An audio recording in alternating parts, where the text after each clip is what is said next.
lo que yo no pude hablar suficientemente en el evento de la cátedra Moles Cauvet del pasado miércoles, 1 de septiembre, fue en esa diferenciación que hay que hacer entre integración y globalización. Era mucho pedir hablar de eso, pero efectivamente es algo bien interesante, porque hay gente que lo ve como cosas distintas, incompatibles, y resulta que una cosa y la otra han venido un poco complementándose, o al menos los países cuando se integran están como mejor preparados para la globalización. Pero una cosa no significa necesariamente que haya un conflicto con la integración. En, algunos, en algunas situaciones concretas sí ha habido conflictos. Por ejemplo, en materia comercial siempre pasa que las normas de una comunidad o de un proceso de integración chocan con normas de la OMC, ¿no? Entonces está la eterna lucha, discusión, pelea, que prevalece la OMC, que prevalece las normas andinas, que prevalece las normas del Mercosur, o incluso normas de tratados bilaterales de libre comercio. Eso es una situación que efectivamente pasa, pero que en todo caso no debe ser la regla. Yo creo que son dos mundos que se han ido acoplando. Efectivamente, los países que están integrados o en proceso de integración sólido creo que están mejor preparados que frente a la globalización que aquellos que están solos, porque muchas veces esos países que están solos, como está ocurriendo con Venezuela, esas soberanías plenas, absolutas, pero solitarias e individuales, tienden más bien a perjudicar más que las soberanías donde tú aceptas que ciertos temas se manejen a nivel internacional. Porque la globalización no pide permiso. La globalización llega y uno no se da cuenta. Ese es el gran problema que tiene la globalización. Por eso que es una tontería ponerse a pelear contra ella, que efectivamente tiene cosas que a lo mejor se puedan criticar o puedan ser negativas, pero la globalización no necesariamente tiene cosas malas. Sobre todo en Latinoamérica. Yo sé que con esto me van a atacar mucho los de la izquierda, pero es una realidad. En Latinoamérica tuvimos unas situaciones de tanta prepotencia que permitimos a los gobernantes, pero también esa idea de que los estados lo pueden todo frente al mundo internacional, que finalmente todo eso nos terminó perjudicando.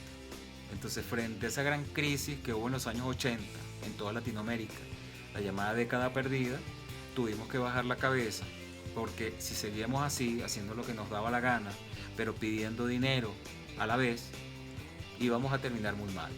Y de hecho terminamos muy mal.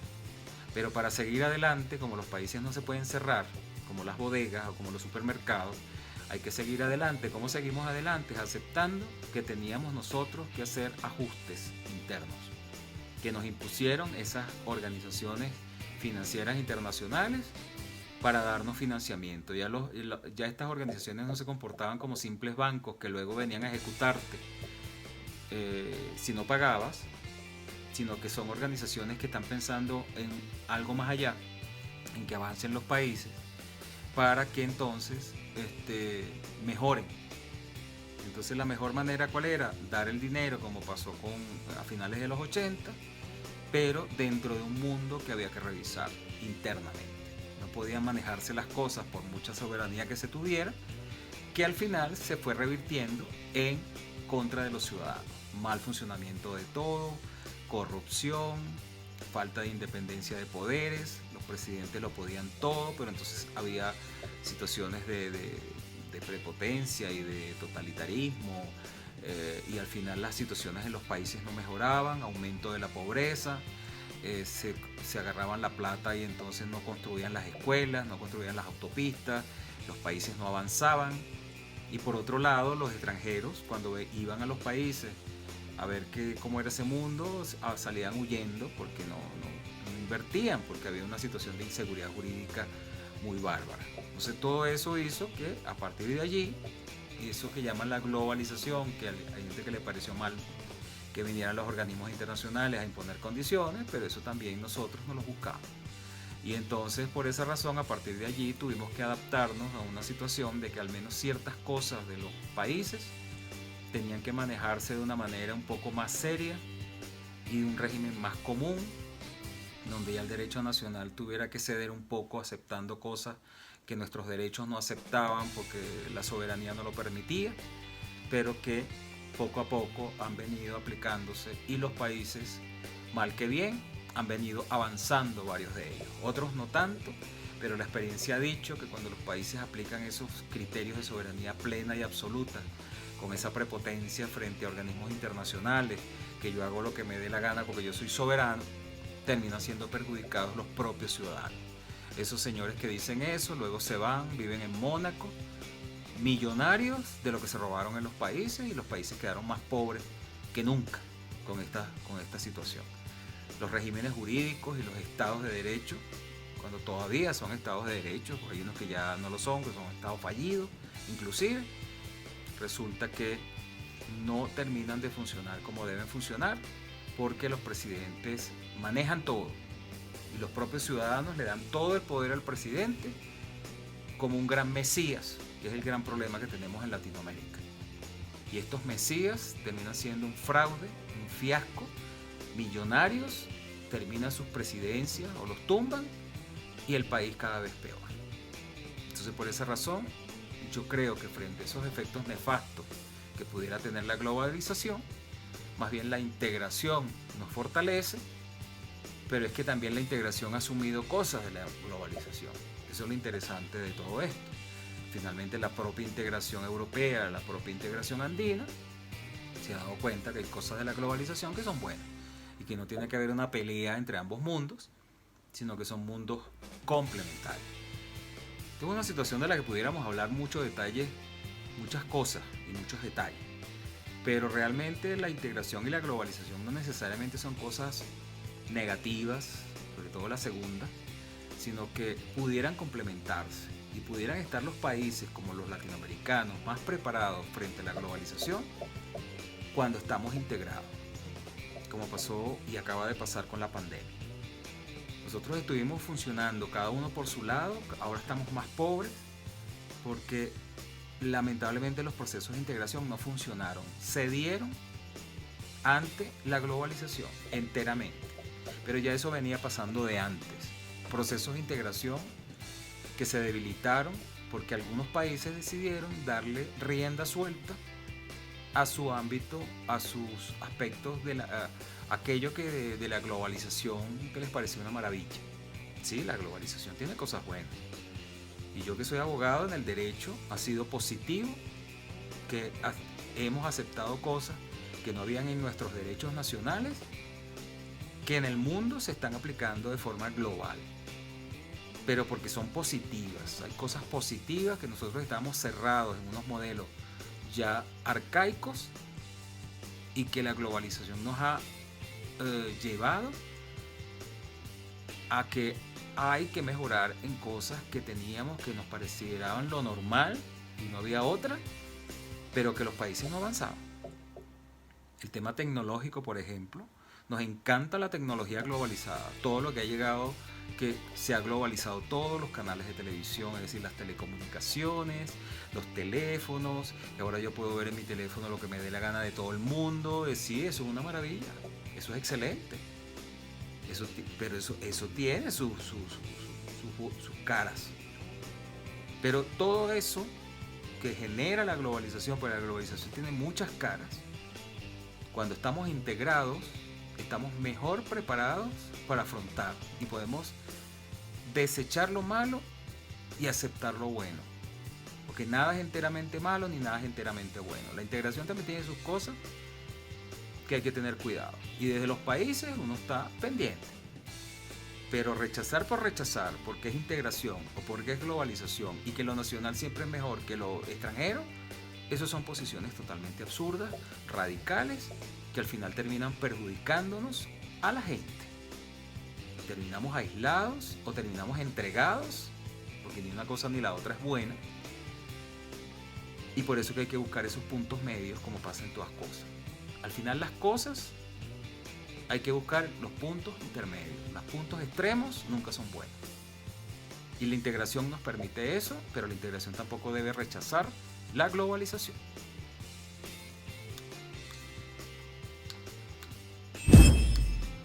Un aspecto aspecto que yo me sentí bastante complacido por lo que pude decir, porque yo creo que tampoco se trataba de hablar en detalle de ese estatuto, fue precisamente cuando me tocó hablar del Estatuto Migratorio Andino, que yo creo que logré decir las cosas más importantes del mismo, ¿no? Que el mismo ratificaba la libertad de circulación de personas como turistas, incluyendo los extranjeros con visa de residente en cada país, que se crea la residencia temporal como algo novedoso porque no existía, la residencia temporal posible hasta por 2 años. Todo esto como derecho, no como mera opción para los países aceptarlo o no, eso ya viene como norma supranacional desde la organización, como insistí en el evento, eh, de forma tal que a diferencia de otras cosas parecidas que hay en América Latina como la visa Mercosur, esto es algo que no va a depender de si los países quieran o no aplicarlas o que te la pueden quitar los países cuando les dé la gana o no haya reciprocidad. No, estas cosas se mantienen como normas completas, obligatorias, válidas, eficaces, sin necesidad que los países lo apliquen. Los países están obligados a aplicarlas. En todo caso, a perfeccionar en su ejecución, pero nada de esto puede ser luego eliminado por los países por voluntad propia porque están ejerciendo su soberanía. No, ya la soberanía los países la ejercieron cuando aprobaron la decisión. Acuérdense que estas decisiones son aprobadas, en este caso fue el Consejo de Ministros de Relaciones Exteriores, Consejo Andino de Ministros de Relaciones Exteriores, que sus ministros, los ministros son órganos intergubernamentales, o sea, ahí estuvieron todos los ministros por unanimidad, aprobaron este estatuto. Después no pueden venir los estados a decir que eso es una invasión a la soberanía porque proviene de una organización internacional o extranjera, como dicen algunos, cuando resulta que esto salió de la cabeza, aunque en el seno de la CAN, esto salió de la cabeza de los ministros. Y así pasa con las decisiones en general, con D mayúscula, porque equivalen a las leyes en los países, donde son órganos intergubernamentales dentro de una organización supranacional que dictan normas de rango muy alto para que los países la apliquen directamente. Esto no va a depender de que si una aprobación legislativa, que si el presidente está de buen humor, que si yo odio a Pedro Castillo, que si yo odio a Maduro. Bueno, Maduro no, porque Maduro no está en la CAN, Venezuela no está en la CAN, pero que si a mí no me cae bien Duque, que si a mí no me cae bien el presidente de Bolivia, no, esto va a aplicarse en cada país, independientemente de la ideología, independientemente de la amistad que haya entre los gobiernos, etcétera, etcétera. Esto no es cooperación o estas relaciones internacionales comunes y corrientes como puede ocurrir entre amigos y entre panas, como decimos en Venezuela. Aquí hay una norma obligatoria. Entonces les decía que como cosa muy importante, la residencia temporal es un derecho hasta por 2 años y la residencia permanente indefinida es otro gran derecho que otorga el Estatuto Migratorio Andino a los ciudadanos andinos. Estas dos últimas sí solo son para los ciudadanos andinos, no puede ser para los extranjeros. Los extranjeros, aunque tengan visa de residente, lo más que pueden disfrutar es de la libre circulación en los países andinos sin visa. Pero ya las residencias, bueno, y se supone que los extranjeros residentes tienen su residencia allá, pero las residencias son beneficios para los andinos, ¿no?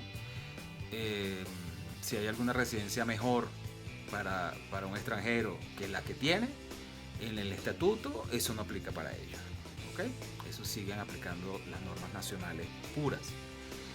De forma tal que esto es una cosa muy importante, todo esto además complementado, muy importante también, por derechos sociales, sociales e individuales, porque se obliga a que a los residentes se les trate como nacionales, que no haya discriminación, que no haya xenofobia, que los trabajos se les trate igual como nacionales, que tengan seguridad social, que sus hijos puedan ser inscritos en los colegios del país donde estén residiendo sin ninguna discriminación, etcétera, etcétera. O sea, esto de verdad es un gran avance.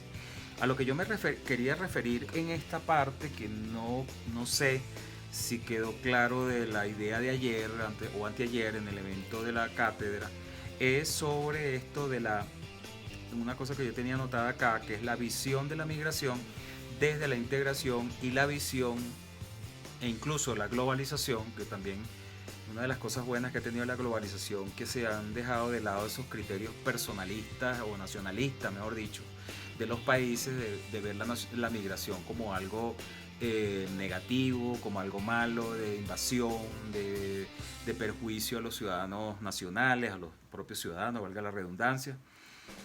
Eso es una visión que tiende a ser nacionalista, negativa, ¿no? La visión nacionalista de la migración, lamentablemente, hay mucha gente que piensa mal de ella. Pero otra cosa es la visión de la migración desde el punto de vista de la integración, la globalización. La globalización ha dado a la migración una serie de características que la visión nacionalista tiende a despreciar, como es que la migración no tiene por qué ser vista como algo negativo. La migración tiene que ser vista como algo que te pueda generar beneficios a los países, porque te está llegando un recurso que puedas utilizar bien. Porque tú pensar que los migrantes son malos todos, son brutos, no son preparados, son unos animales vestidos, etcétera, etcétera. No, los migrantes hay de todo, hay cosas buenas, hay gente mala probablemente, pero en todo caso esos son seres humanos. ¿Mm? Que a todos los países en algún momento de su historia le toca a sus habitantes emigrar. Eso ahorita le toca a Venezuela, le toca a Siria, le toca a Afganistán, pero sigue pasando a los cubanos también, a los haitianos, pero resulta que eso ha pasado en distintas épocas de la historia a todos los países. Entonces por eso es que no se puede ver la migración como algo malo. Yo me acuerdo cuando en Venezuela se dio una corriente migratoria bastante importante desde Europa, desde cuando había las guerras civiles europeas o la guerra mundial. Llegaron a Venezuela migrantes portugueses, españoles, italianos, incluso árabes, han llegado allá en alta cantidad, y resulta que de ahí han salido unas experiencias y unos intercambios interesantísimos. Nosotros en Venezuela llegamos a tener cosas que si no hubieran llegado españoles, italianos y portugueses y árabes, no hubiéramos disfrutado de cosas muy buenas, no hubiéramos tenido muchísimas cosas que en nuestra cultura propia eso no lo conocíamos, o incluso lo despreciábamos o lo veíamos lejano. Pero cuando de repente probamos un kebab, como lo dicen en algunos países, eso tiene sus distintos nombres en cada esa comida árabe tan deliciosa que es envuelta en los panes árabes, los panes de pita.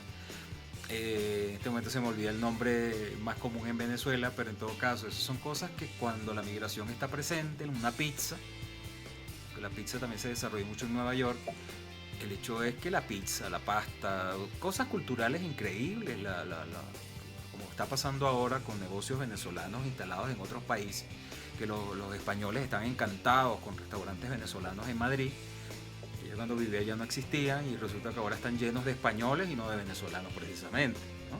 Porque la comida venezolana ha cautivado, como pasa con la colombiana también en otros, la ecuatoriana, etcétera. Cuando vienes a ver, eso es un intercambio delicioso, que sí, algunos serán delincuentes, algunos serán malos, tienen un comportamiento no adaptado, perfecto, sí, eso pasa, pero esa no es la mayoría. Y en todo caso, algo se tendrá que hacer, no contra ellos, sino para que se adapten, para que regularizarlos, y eso es al final el resultado. Esa visión moderna de la migración te la da el conocimiento, la experticia, los estudios, muchas cosas que cuando lo dejas en manos del nacionalismo subjetivo, todo lo ven malo, como está pasando en algunos países con esta migración venezolana. Pero no solo venezolana, insisto, migración cubana, haitiana, inclusive de Perú, Ecuador. Cuando se van a otros países los maltratan, pero cuando un venezolano va a Ecuador o Perú los maltratan. Entonces esa visión solo te la puede dar la integración. Cuando este tema lo maneja la integración, como pasó ahorita con el Estatuto Migratorio Andino, aquí las cosas se hacen como deben hacerse. Pocos países han hecho en el mundo, como ha hecho Colombia, de tratar la migración con términos técnicos y fuera de todo nacionalismo. Y han salido unas normas estupendas que yo estoy seguro que la misma Colombia se va a beneficiar a la larga de todo esto. Porque es eso, el ver a 3 o 4 malandros en Colombia no significa que todos los venezolanos son malandros. Muchos venezolanos van a venir aquí, como muchos peruanos van a ir a Chile, como pasó con los europeos cuando fueron a Venezuela, aportaron al país cosas que uno ni se imaginaba y que ahora nos encantan. Y hasta disfrutamos y nos reímos. Ellos de nosotros y nosotros de ellos. Eso pasó en Venezuela con los portugueses, italianos, españoles y árabes y de muchos países que llegaron allá en la época grave del resto del mundo, cuando Venezuela estaba en su mejor momento. Y ahora está pasando en Colombia con los venezolanos y ha pasado en otros países con otros nacionales. Y por eso que esa visión de integración junto con la globalización hace que este no sea un problema, que este sea un tema a trabajar conjuntamente entre países y no dejarlo en manos de países solos que tienden a ser muy nacionalistas. Por eso que este estatuto migratorio andino es un gran avance, porque trata a los migrantes como seres humanos, con derechos, con libertades, también con sus deberes, por supuesto, pero deberes en todo caso como los nacionales, como los tenemos que tener todos los ciudadanos en un país, porque se trata de poner el hombro en el país que decidamos estar, ya sea porque queramos o porque nos obligó las circunstancias a estar, pero ese es el país que estamos viviendo. Tenemos que poner el hombro, ejercer nuestros derechos, que no se nos maltrate, pero también nosotros ser ciudadanos y portarnos bien. Eso también es importante decirlo. Entonces, bueno, este estatuto migratorio andino es muy positivo, porque definitivamente hay un trato del tema moderno, respetando los globales. Ya se trata de que como derecho global ya los derechos humanos en muchos aspectos son para todo el mundo, literalmente. No se trata de que un país quiera, otro país no quiera. No, ya hay una tónica globalizada de los derechos humanos que es imposible, salvo que sea una dictadura, un régimen totalitario, que no los quiera reconocer. De forma tal que la visión que se tiene de la migración en este estatuto es eso, una visión de integración, un avance, una victoria de la integración sobre lo nacional cuando eso no conviene. Por supuesto que quedarán cosas a nivel nacional que eso es imposible que todo lo maneje la integración, salvo que se convierta todo en un nuevo estado. Y aún así, vemos que los estados federales, hay estados federados que siguen teniendo el poder en ciertos temas que no se otorgan al poder federal. Lo mismo pasa en la integración. Se pasa a la integración lo que los países consideran que puede haber una mejor regulación, un mejor tratamiento por la organización, sobre todo cuando es supranacional. Pero siempre van a estar los países ahí detrás en los órganos intergubernamentales. Eso no es una cosa que se entrega el país a la organización y eso es una invasión y eso... No, es que la organización funciona con las decisiones fundamentales en manos de los estados. Eso es falso, que las organizaciones se vuelven tan poderosas que entonces los estados ya no deciden. Eso es falso. Hay una parte, por supuesto, cuando hay supranacionalidad, que las organizaciones tienen posibilidades de decidir solas, con sus propios funcionarios. Pero fíjense que este estatuto migratorio andino, ¿cómo salió? Finalmente salió con el voto unánime de los ministros de Relaciones Exteriores. Las grandes decisiones de las organizaciones o son de los presidentes de los estados en reuniones para el caso andino, el Consejo Presidencial Andino, con sus grandes directrices y políticas, pero la Comisión Andina y el Consejo de Ministros son órganos intergubernamentales. Está la Secretaría General, que es autónoma, que no es representante de ningún estado, el secretario general. Están el Tribunal de Justicia, que sus magistrados no son representantes de sus estados, son jueces comunitarios, no jueces nacionales prestados al tribunal, no. Está el Parlamento Andino, que son representantes o diputados electos por los pueblos de cada país, para que sean parlamentarios andinos, no parlamentarios nacionales prestados al Parlamento andino como fue al principio. Ese es el funcionamiento de las organizaciones supranacionales y por eso que lo que sale de allí es más meditado, más revisado, menos pasional, menos nacionalista y más objetivo. Eso es lo que ocurrió con el Estatuto Migratorio Andino y por eso que es un gran acontecimiento que haya ocurrido la aprobación y puesta en vigencia de este estatuto.